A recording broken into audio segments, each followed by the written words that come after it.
ایٹو ٹاکیشی پاکستان میں جاپان کے deputy chief of mission ہیں۔ یہ انتہائی سمجھدار، تجربے کار اور منجھے ہوئے سفارتکار ہیں۔ مجھے چند دن قبل انہوں نے اپنے گھر کھانے کی دعوت دی۔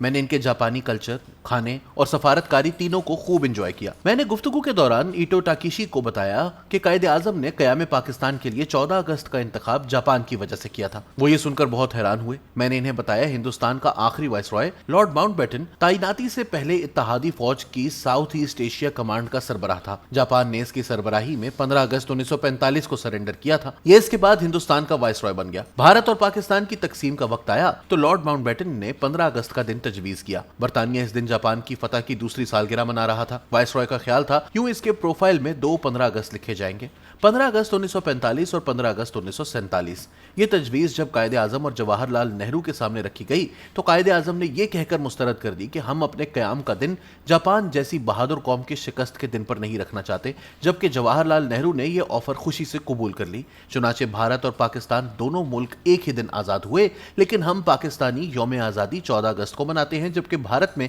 یہ دن 15 اگست کو عین اس دن منایا جاتا ہے جب جاپان نے سرنڈر کیا۔ ایٹو سمجھدار سفارتکار ہے۔ اس نے مجھے یہ تاثر نہیں دیا کہ یہ اس حقیقت سے ناواقف تھا، مگر مجھے محسوس ہوا کہ ہم لوگوں نے اسے یہ تاریخی حقیقت نہیں بتائی تھی۔ میں نے اسے یہ بھی بتایا کہ دوسری جنگ عظیم میں سب سے زیادہ اموات ہندوستانی فوجیوں کی ہوئی تھیں، لہٰذا برطانیہ ہر سال جاپان سے جتنا تاوان جنگ وصول کرتا تھا اس کا بڑا حصہ ہندوستان کو ملتا تھا۔ اس رقم میں پاکستان کا چھٹا حصہ تھا، مگر قائد اعظم نے جاپان کو اس وقت یہ رقم معاف کر دی تھی جب ہمارے خزانے میں سرکاری ملازمین کی تنخواہوں کا پیسہ بھی نہیں تھا، لہٰذا جاپان کے ساتھ ہمارے سفارتی تعلقات قیام سے پہلے استوار ہو گئے تھے۔ ایٹو نے اس پر مسرت کا اظہار کیا۔ مجھے محسوس ہوا ہم شاید جاپانیوں کو بھی اپنی سفارتی تاریخ سے مطلع نہیں کر سکے، لہٰذا جاپان کے ساتھ بھی ہمارے وہ سفارتی تعلقات نہیں ہیں جو ہونے چاہیے تھے۔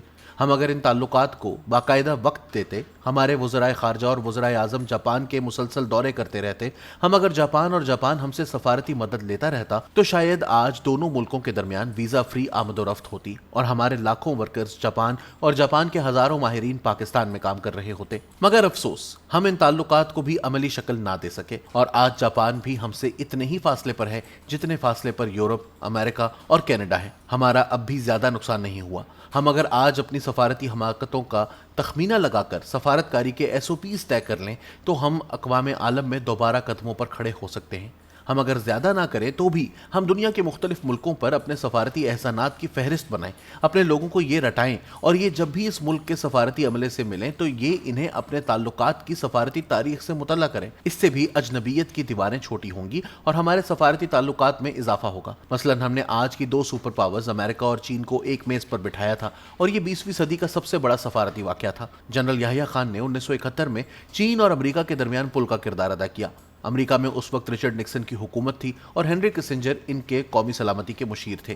جنرل یحییٰ خان صدر رچرڈ نکسن کو اپنے ہاتھ سے خط لکھتے تھے، اس خط کو خود سیل لگاتے تھے، اور یہ خط بعد ازاں پاکستان کے امریکہ میں سفیر آغا ہلالی صدر کو وائٹ ہاؤس پہنچاتے تھے۔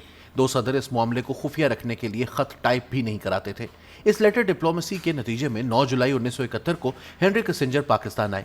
ان کا پیچھا کرتے ہوئے برطانیہ، امریکہ اور روس کا میڈیا بھی اسلام آباد پہنچ گیا۔ جنرل یحییٰ خان میڈیا کو چکر دینے کے لیے نتھیا گلی کے ایوان صدر میں منتقل ہو گئے۔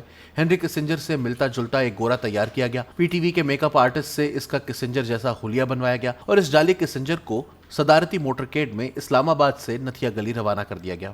انٹرنیشنل میڈیا اس کے پیچھے دوڑ پڑا، جبکہ دوسری طرف سے ہنری کسنجر کو چکلالا ایئرپورٹ سے بیجنگ روانہ کر دیا گیا۔ ہنری کسنجر نے چین میں وزیر اعظم چو این لائی اور چیئرمین ماؤ زے تونگ سے خفیہ ملاقات کی۔ ملاقات امریکہ اور چین کا پہلا باقاعدہ سفارتی رابطہ تھا۔ ہنری کسنجر چین سے واپس راولپنڈی آیا۔ جعلی کسنجر کو بھی اس دوران سرکاری پروٹوکول کے ساتھ نتھیا گلی سے اسلام آباد لایا گیا اور اس کا اصلی کے ساتھ تبادلہ کر دیا گیا، اور یوں ہنری کسنجر یحییٰ خان کے ساتھ تصویریں اتروا کر امریکہ واپس چلا گیا، اور اس ملاقات کے نتیجے میں 21 فروری 1972 کو رچرڈ نکسن نے چین کا پہلا صدارتی دورہ کیا، اور آج امریکہ اور چین دونوں سپر پاورز ایک دوسرے کے ساتھ تجارتی میز پر بیٹھی ہیں۔ ہنری کسنجر کی عمر اس وقت 100 سال ہے، اور یہ 52 سال بعد 18 جولائی کو ایک بار پھر چین کے دورے پر گیا۔ میں نے چند دن قبل اس کی چینی صدر شی جن پنگ کے ساتھ تصویریں دیکھی اور مجھے یہ ساری سفارتی تاریخ یاد آ گئی۔ ہم ہنری کسنجر کو پاکستان کیوں نہیں بلاتے اور اس کی ان لوگوں سے ملاقات کیوں نہیں کراتے جنہوں نے 1971 میں ان کے دورے کا بندوبست کیا تھا، یا وہ ان کے ساتھ چین گئے تھے؟ اگر وہ تمام لوگ فوت ہو چکے ہیں